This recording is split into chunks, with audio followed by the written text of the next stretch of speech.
Okay, so in this problem we have two blocks, A and B, which are connected by a rope, and we're told that block A moves with an acceleration of xa double dots equal to AA is equal to some numerical value, and we're asked to determine the acceleration of block B. Well, in these types of problems, what we want to utilize is that a rope or an extensible cable is of fixed length, hence the term inextensible, and so we can utilize the total length of the rope as a constraint to help us in solving this problem. In this particular case, we're already given two coordinates to use, namely a coordinate xb and a coordinate xa, and so I'll try to use those in my derivation.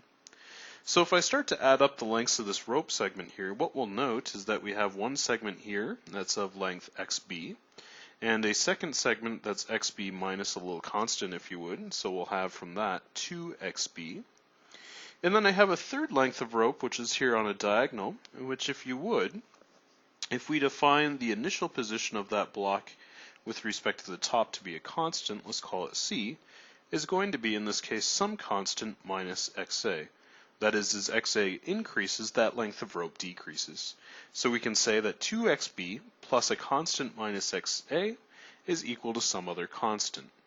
If I move that constant c onto the other side, what we can say is that 2xb minus xa is equal to some constant that I'll just choose to call c2. Now in this case we're asked only to find the relationships between the accelerations of blocks A and B, and so to do that I would go ahead and differentiate this equation not once but twice. And so if I take the second derivative of time with respect of this equation here, I'm going to end up with the fact that 2ab is equal to, 2ab minus aa is equal to 0.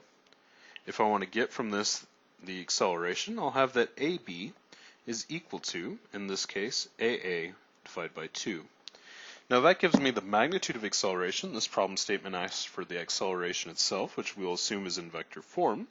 And so I'm going to note that because xb is positive downwards, this assumes that my acceleration vector is also positive downwards. And so what I'm going to have here is that the AB vector will be, in this case, minus the scalar value AA divided by 2, and that'll be in, of course, the j direction, or more accurately, the minus j using the sign out front.